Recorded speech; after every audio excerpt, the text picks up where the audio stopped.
All right, so the big week 5 update is out and there is a lot of stuff to go through. So let's see what they've done. Let's see if they listened at all. I'm just gonna cover the basically the stuff that got added, not any of the bug fixes, nothing like that. I'll leave the link for the patch notes in the description if you want to read any of the bug fixes or anything, but this video is gonna be mainly focused on just the new stuff that dropped. So obviously we know Ultimate Valby's coming out, right? We got all the information for her mods and stuff. They gave us like a little preview of these patch notes, so we kind of already know these two, so that's valid. Amorphous material patterns 11, 44, 115, and so on can no longer be acquired. You can continue to use the amorphous materials you have as before. Added AA variants of amorphous materials 11, 44, etc. You can acquire the enhanced cell blueprint, stabilizer blueprint, spiral catalyst blueprint, and code of Ultimate Valby from them. Ultimate Valby's blueprint and code materials will replace one of the items available from the original amorphous. The amorphous materials of the AA variant can be acquired and used in the same place as the original. What's an AA variant though? And obviously we already knew Luna was coming. This is like an in-depth look at her abilities. So we got her passive skill called improvisation. Using any skill increases inspiration gauge, which allows Luna to use enhanced skills. And then we got her one stage presence. Using this skill changes Luna's weapon to her unique weapon. Performing the notes in time to the music by using skills or hitting monsters stacks and increases her skill power modifier. And we got her 2. Using the skill makes Luna play upbeat music, increasing the skill power modifier of Luna and her allies. Gaining the enhanced effect increases the skill power modifier even more and also increases the skill critical hit rate and damage of allies. Her 3 is relaxing act. Using the skill makes Luna play relaxing music. Hitting an enemy with a note grants an effect that instantly recovers the MP of Luna and her ally. Gaining the enhanced effect increases MP recovery and reduces skill cost. Okay, so this was what they were talking about in the previous patches. They were calling it mentality, so people were kind of confused, but it's gonna be MP recovery. That's basically what it means. Her 4, delightful stage. Using the skill makes Luna play delightful music. Hitting the enemy with a note increases inspiration gauge and decreases the skill cooldown of allies. Gaining the enhanced effect increases inspiration gauge even more and immediately resets the cooldown of allies. Okay, wait, what? Interesting. So just like the other ones, they made it so you can't acquire these regular ones anymore, but you can use the ones that you already have. And then they added AA variants where you can get all of her parts. Yep, makes sense. And then it will replace one of the items available from the original patterns. Okay, all right, new boss. Intercept Gluttony to collect the Hungry Sonic external component set and the blueprint of the ultimate weapon Peacemaker. Oh, okay, so the set, this is like a new thing. We didn't see this one in the preview. We got the components. Hungry Sonic set, 2-piece set effect grants toxin resistance. 4-piece set effect grants an effect that recovers MP on hitting the target with a skill's unique weapon, as well as an effect that increases skill duration and MP heal modifier proportionally to max MP. Sounds interesting. Let's see what people do with that. All right, new ultimate weapon. This looks kind of crazy, I can't lie. It looks so tiny, but what the fuck? Why does it look so tiny? All right, added a new ultimate weapon, Peacemaker. Using a dimension skill grants the single reload for peace effect. At maximum stacks, the single reload for peace effect enables you to fire the loaded amount in a single quick burst when taking an aim shot. So when it says burst, like what does that mean though? Like I'm thinking like a Wild West revolver, but people are also like thinking like a shotgun, but I don't really know. I'm thinking you're just gonna fire it mad fast. Okay, we got the new module. We already seen this as well in the preview, so that's not, we don't need to worry about that.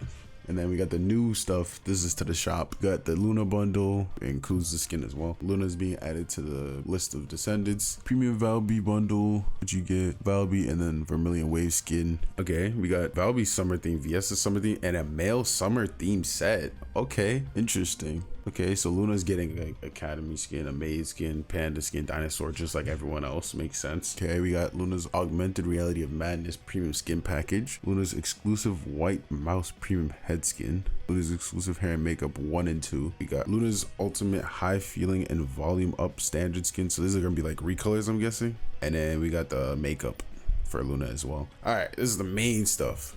We got the changes that might be coming, like the adjustments to the actual gameplay and stuff. All right, we already knew this was gonna be coming, but it says to prevent module swapping from becoming a strategy in intercept battles and infiltration operations, equipping and removing modules, changing presets, and changing loadouts are now prohibited. That's tough. I mean, I'm not mad at it though. It's kind of like running the pit in Diablo. It's not that deep. Like just make sure to put what you want on before you go into the fight. It's not that deep, and people shouldn't be mad at that. I hope people aren't mad at that. Okay. We also got a new feature. This is the feature that a lot of people were asking for, the collect all lost and found items in the mailbox. That's tough. After checking the map with acquired information in the library, closing the map now leaves the library open. Oh yeah, so this is basically, I'm pretty sure if you were looking for an item and you went to go check where it was on the map, when you backed out of the map, it would take you completely out of the library and you would have to go back into like open the menu again and then go back to access info, whatever. Added camera shake on or off feature in game options. That's always good. Some people don't like playing with too much camera shake because it's not like, we don't need that. This is for PlayStation and Xbox. Added the ability to select preset search keywords to make it easier to search modules and research. That's fire. I can't cap. That's actually good because I was wondering, like, are PlayStation players just typing all this stuff? Especially when you don't have a keyboard. That's tough because you got to use your controller to type. So that's actually good. Added commas after every 3 digits in the game menu and HUD to make it easier to read numerical units. This is good too. I was hoping that they added something like this because sometimes I was confused on how much damage I did or, you know, whatever. I couldn't really tell. You could check key stat information in the weapon, reactor, and external component inventories. Oh yeah, that's good. I was also wondering about this too because today I was actually looking at a weapon. I think it was a regular weapon. I don't know if this probably goes for regular weapons like purple weapons, blue weapons, but you can't check their stats like you can with ultimate weapons. Like ultimate weapons, you can go to ultimate weapon, you can click your touchpad, or I don't know what the button is on mouse and keyboard, but you can check like what they do, the different stats and what the percentages are, but you can't do that for rare weapons. So I'm hoping that this is what this is. This is what I kind of understand it as, but we'll see. You can register equipped items as attached items. Wait, what? Oh, okay, yeah. So they're just saying you can favorite weapons that you have on. Yeah, okay, that's good. I didn't like having to remove the item and then favorite it and then put it back on. That was kind of weird. All right. Ooh, nice. Saving a preset now automatically registers equipped items as attached items. So now people aren't gonna dismantle their shit on accident, even though it's saved on another preset on a different character. You can now turn the red dot crosshair display on or off cities in game options. Okay, adding an image to some items in graphics options to show what they do. That's good. That's very good, especially for optimization on PC and just seeing what the different settings are going to do to your graphics or your game. That's good. Increases the speed of scrolling when scrolling on the map. Oh, thank you so much, bro. Thank you. I don't know why this was so slow. Thank you. Change the color of icons for hard difficulty void intercept battles on the world map to make it easier to distinguish them from normal difficulty battles. Okay, little quality of life, so nothing too crazy there. The map no longer displays the marker when a quest NPC being tracked disappears. Okay, the modification modules for the same Descendant are now displayed together in a row in the library. Oh, okay, that's good. When the first clear reward and repeat clear reward are the same, the acquisition info in the library no longer shows both of them. When selecting all duplicate modules and dismantle, you can now filter to register only the selected modules before dismantling. That's good. Simplify the module combining animation. That's nice, so it doesn't take as long. Starting a research in materials tab of the research menu now returns you to the materials tab. Okay, it's alright, I guess. Added the leave party button to the social menu. Yup, that's good to make it easier to find. Added a search function to the consumables menu. Thank you, bro. Even when acquiring skins for Descendant not currently in use, the red dot still appears. So this is just like when you get something new, a red dot appears, but so if you don't have the Descendant, it won't show a red dot. Okay, added the red dot when acquiring paint. That's nice. The red dot now appears in the weapon list side tab 2 when acquiring a weapon skin. Cool. All right, let's go to the modules. Oh no, this is Descendants and modules actually. Increase the poison contagion range of Freyna's room 0 trauma from 4 meter radius to 7 meter radius. Okay. Increase the maximum scaling range of Valby's skills from 200 to 250. Okay. Increase the maximum scaling range of Blair's skills from 200 to 250. Also nice, just for AoE and shit. Change the blizzard generated by VS's glacial cloud module to be instantly triggered without delay. Okay. Change Valby's Albion Academy cadet head skin to be dyeable. Change the incoming final damage to incoming damage modifier. Okay, yeah, that makes sense. Okay, let's get into the equipment. Added a feature in game options that enables some single shot and burst weapons to be fired automatically when they fire. Oh, when the fire button is pressed and held down. Okay, that's nice. Increased Enduring Legacy's crit hit damage from 1.7x to 2.3x. That's big, I feel like, you know? That's low-key big. Increased Secret Garden's crit hit rate from 35 to 50. Damn. And critical hit damage to 1.8 or from 1.8x to 2.25x. Okay, not bad. Increase the Nazistra's devotion critical hit rate from 36% to 45%, and critical hit damage from 2x to 2.25x. Okay. Decrease the trigger rate of bombardment of Greg's reverse fate, but now also triggers when the weapon is fired at unshielded enemies. This was one of my issues with this weapon, bro, because you could only hit someone once and then do damage, and now they don't have max shield anymore. It was only for when you hit them with max shield, but now you can use it on enemies that aren't shielded as well. So you can just shoot it at anything and it'll proc your bombardment. That's tough. But they decreased the trigger rate, so that's tough too. That actually sucked for people who are using that, but we'll see. It's probably gonna be good though now, because you're gonna be able to proc it more even with the lower trigger rate. I feel like equipment can now be dismantled at once with no quantity limit. There was a quantity limit? I didn't even know about that. Field, okay. Increase the amount of void shards that can be acquired from special operations by about 7 times. Damn, is that I don't know, is that gonna be a lot? It might be good, but we'll see. Hotfix 1.0.4 added void shards as rewards to special operations, but unfortunately they were just too few. That's fact. The original intent was to keep void fragments as the primary farming source for void shards and get additional void shards from special operations. Okay, that's fair, but the community has told us that many of you don't like this loop, so we've increased the amount of void shards that can be earned in special operations. We're also working on some steps for future improvements. Okay. Not mad at that. Many players are currently farming materials without spending the fragments at the fusion reactor, so we're considering removing the fragments from the fusion reactor startup altogether. This would make fragments necessary only when the reconstruction device is used at the fusion reactor. Huh?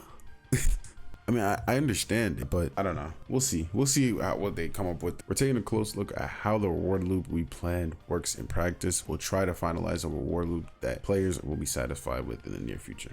All right. Okay. Reduce the distance you're knocked down when hit by a trap. Lower the ratio at which the named monster's immunity sphere HP scales with the number of players in infiltration operations, and reduce the duration of immunity. Thank you. The Agna Desert, Vespers, Echo Swamp, White Night Gulch, Hagios, and Fortress Fields now have 100% chance to spawn encrypted vaults at spawn. That's tough. I can't lie, that's tough. So now you don't need to hope that it spawns. It's just gonna be there, and then if you know the locations, you can just keep going to those locations. That's not bad at all, actually. That's really nice. Increase the hitbox size in the data collection missions to make it easier to collect data. Yup. Outside environmental zones are now less audible in indoor areas in Kingston. Okay. Adjusted the distance that monsters spawn in the laboratory to be closer as 15 meters. Okay. Miscellaneous. Balance sound levels for shield destruction notification, material research result window, etc. Thank you, bro. Like, this sound of your shield breaking is some of the most annoying shit I've ever heard in a video game. I hate hearing it. We got some optimization improvements for PC, PlayStation, Xbox, whatever. Applied AMD FSR 3.1. We got optimized memory usage for the consoles on the last gen consoles, and then we got optimized resolution to increase the maximum resolution by at least 5%. All right, let's see what the director's additional comments are saying. Today, I'm going to outline the dev team's plans for issues that are discussed frequently by the community. Okay. The team is currently working on season 1 and season 2 updates, while also responding to improvement issues discovered during the live service. Today, I'm going to talk more about how we plan to improve the current state of the first Descendant rather than about season 1 and season 2 updates. That's good. So we're talking about stuff that could be coming really soon, rather than just like, oh, the next few months, the months after that, or whatever, right? No, that's good. Drop rate improvement plans. This could be interesting. Let's see. Hold up. While all of our drop rate systems are operating fairly in the first Descendant, we do understand that some players are struggling with the vagary of drop rates. To address this, we're planning to introduce a guaranteed drop system where you're guaranteed to get the item you want after repeating the activity a certain number of times, bro. Thank you. No one wants to do something 30 fucking times and get nothing, bro. That shit is demoralizing. It kills people's desire to play the game, bro. I really hope that they do this shit right, because they could be making it sound good as fuck and then they could just not cook. But I'm gonna give them benefit of the doubt. They've been cooking so far, to be honest. So it's good that they're actually listening to these to the players in the community, instead of just being like, oh, we're gonna avoid this, because this is a big thing. Like, drop rates are massive when it comes to Nexon, because we all know about the whole like other shit that they did in the last game that they had. I think it was MapleStory. They got sued for a lot of money for skewing the drop rates and making it so that some stuff was actually impossible to get, even though they said it wasn't. So it's good that they're actually like not avoiding this this discussion. It could end right here and I'd be like, okay, that's already a good step in the right direction. But let's see what's next. Disposing of leftover items. Oh, another issue people are talking about. I don't need 18 Kyle codes. Okay, let's see what they say. Next is an update on items that are piling up in your consumables. There's currently no way to dispose blueprints for Descendants and weapons that you've already completed. So there are cases where players are getting multiple copies of blueprints they already own during the farming process. We've been listening to community who have told us there needs to be a way to dispose of these unwanted items. While we could consider simply converting them into some gold or Kuiper, we want to reward you with more value for the time you put into the game. To resolve this, the dev team is planning a system to dismantle leftover items to get byproducts, and a rotating shop system where you exchange the byproducts for something of value. This will allow the items you obtained to have a greater value in the game. Bro, why are they cooking? Why are they cooking? Why are they actually cooking? Oh my goodness. Ooh, this is a big topic too. Supporting build diversity. It's a lot of fun for us to see the variety of builds being posted in the community lately. We love seeing you try so many different builds and are amazed by the unexpected ways you've evolved them. We hope for more builds to exist in the first Descendant, and we want an environment where players are free to experiment with different builds. However, we found that it is difficult to take advantage of loadouts after assigning socket types, which goes against our goal of experimenting with different builds freely. Okay. They could actually go 3 for 3 right now. As a result, the dev team is planning to provide an environment where completely different builds can be created by assigning each loadout with different socket types. We hope this will help you experiment with different builds without feeling overwhelmed. Okay, so this could be a good thing. Like, maybe they could do something like, if you have like a specific socket put on this slot, like a specific module slot, you could switch it in a different build to make it something you would want. They could do that, or they could make it so that you have to regrind everything and like re-socket all the shit. I think the first option would probably be better, just so that like it feels like it doesn't take too many to like build some stuff. I feel like that makes sense to me, but I don't know if that makes sense to other people. So I mean, if y'all agree, let me know in the comments. If y'all don't, I don't know. Let me know what y'all think about this shit, because I don't know. I feel like they could really cook with the build system. We'll see what they do with that though, because at least they're listening. They can see what people want. They're seeing what people are complaining about, and they're seeing that this is an issue, that's an issue. Like, how are they gonna fix it? We'll see. Now we got balancing. Finally, I'm really hoping when they say balancing, please no nerfs. Don't nerf someone's character that they worked hard to get and worked hard to put the time into to basically like make their character stronger. I don't think they should do that, but we'll see. Maybe they're gonna make people stronger. That's what I'm hoping for, but let's see. Finally, some news about balancing. We are seeing a dominance of the skill damage focused builds of some Descendants and weapons that are well suited for these builds are quite popular now. We want the meta builds to change from season to season. We want the Descendants and weapons that are effective in new content to be different from those in previous seasons. Also, we're looking to increase the proportion of firearm based combat in the endgame. Okay, that's nice. We can't promise that all Descendants and weapons will be equally balanced at all times, but our goal is to keep changing the effective builds. To that end, we promise to make constant adjustments and offer different ways to play with the new content. Okay, yeah, I think this makes sense. You know, it's a game. People are gonna find broken stuff. Not everything can be perfectly balanced, and like everyone's gonna be like, yeah, my character's good, but this character's also good, and we're all just chilling. You know what I mean? There's gonna be like crazy builds, and then there's gonna be the builds that are kind of like losing out. So I hope they just try and like get as close as they can to just try and like get them closer to each other, rather than like, they don't need to be like on the same playing field, but they just need to be like close. Like, it can't be like a barbarian sorcerer gap on fucking Diablo, because that's crazy. Like, they're still buffing barbarians, but let me chill. This ain't a Diablo video. The aim to implement the improvements I talked about today during seasons 1 and 2. Okay, so we're gonna be getting those in season 1 and 2. This is actually really great, so we'll see. Your feedback means a lot to the dev team. We'll do our best to provide a better experience as we build the game together, and we'll continue to listen to you as we strive to make the first Descendant even better.